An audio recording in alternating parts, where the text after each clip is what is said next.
Last one today of stage 3. To squeeze every second advantage out of the Regera, we need to be able to build back to top speed as quickly and as frequently as possible.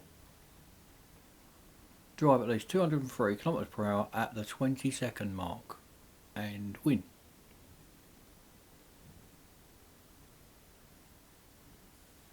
Don't really know what that means. So drive at least 203 at the 20-second mark. So that means you've got to get 203 km per hour before the 20-second mark, or you've got to wait till 20 seconds.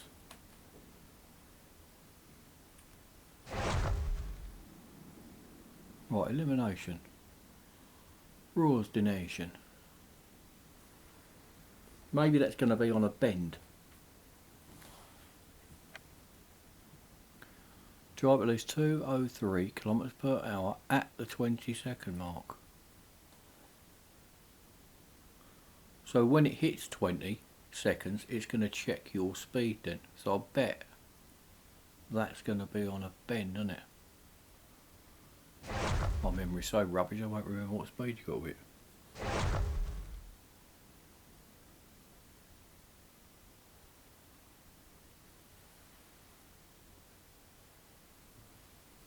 So I presume there's going to be a clock there.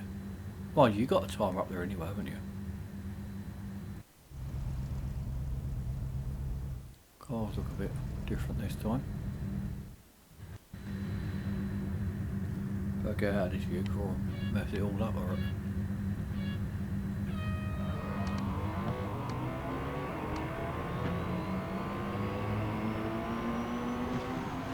Ah, see, that's why, because you're going off here.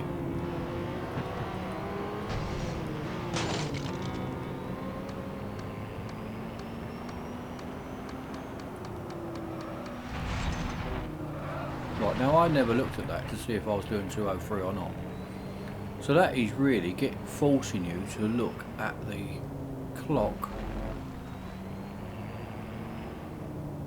Now I presume I'm alright there, because I'm sure if I hadn't hit 203 km per hour at that point, it would have said goal found. But I've got no idea what speed I was doing. So you've really got to look at the...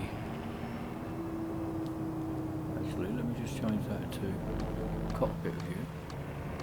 So whatever view you're using, you'd have to look at the timer on the top left, which is the same on cockpit and hood view, but also the speed either top right in cockpit view, and I'm going to fall off the track here. I'm looking at too many different places, which is obviously what it's all about. Or you've obviously got a nice readout on the centre there on your speedo in cockpit. You've got two choices there. I'm sure I'm not the only one who keeps going off track on it. This to me is more like driving a Bugatti Veyron than it is the Regera R. Right, so I'm not looking where I'm going again, but I was going to chuck it in a chase while we go down this straight. So that you get a bit of a different view there. I'll approach too late again. Well, he won't be catching him anyway. The only thing we chase is the speed tends to float about all over the screen to me. I think that's actually a more difficult view to keep an eye on the timer and the kilometres per hour. Right, so I must have done that. I didn't even see what I was doing, because it's going around all the corners where you are dipping well below and well over it. So probably not a bad idea to actually go off track there when you get to about 18 seconds and just hit the accelerator, and just, as long as you don't crash into a wall, you'll do that and then just obviously recover and then go and win it, I suppose. Bit of a strange old goal.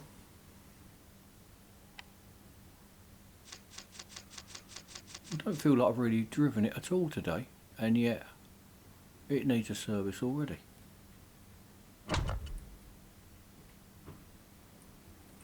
Now bearing in mind I've got most of the grip and brakes done on this car. It's the acceleration, or top speed, sorry, that has still got quite a bit of scope to have. So that will make it even more difficult to stop.